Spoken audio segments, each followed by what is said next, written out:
Hey guys, Steve here from Top Guns out of Terre Haute, Indiana. We tried this outside. Just keep in mind that you may want to reconsider. It was a little bit chilly, so we're back inside.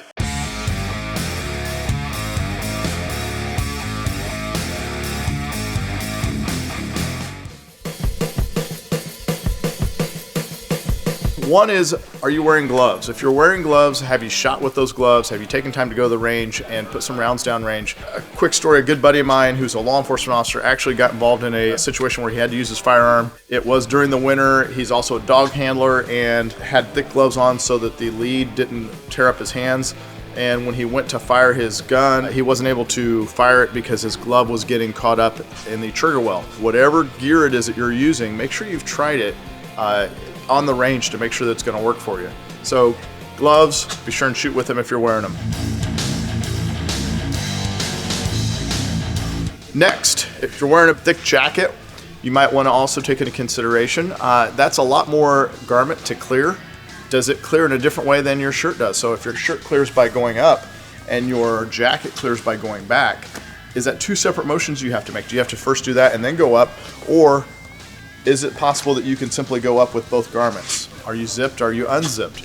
Are you a guy or a gal that wears a hood up? If you are, how does that affect your peripheral vision? Are you still able to see a threat? Are you still able to hear a threat coming up from the side? And let's keep in mind, if you do have to clear your garment to get to your firearm and you're zipped up, it is a lot harder. It's more of a challenge. And if you can see, if you have something that's fitting a little snug through here, I've got to grab not only this garment, but I've got to make sure I get to my sweatshirt as well, all the way up there. And that can be hard to feel when you have gloves on, or if you don't have gloves on, your hands are numb. So these are things we want to practice to make sure we know how to do this, especially under a stressful situation.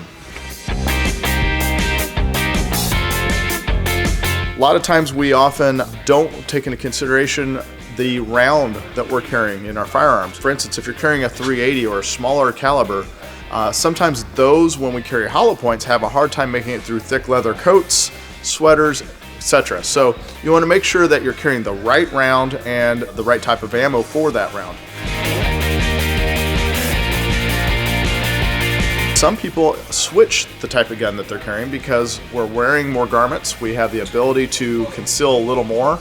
And so sometimes guys or gals will carry an outside the waistband instead of an inside the waistband, carry a little bit bigger gun because it's easier to conceal. So often those guys or gals that are carrying a .380 may swap over for the winter months and go ahead and switch to a 9 or a 40-45. We're going to give an honorable mention, although this applies all the time.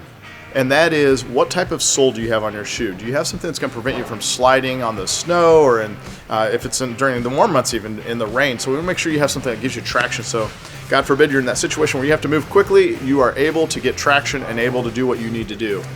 All right, guys, hopefully we've given you a couple things to take into consideration when you're carrying during cold months. If you have anything to add, don't hesitate to post down below. As always, thanks for watching. Take care.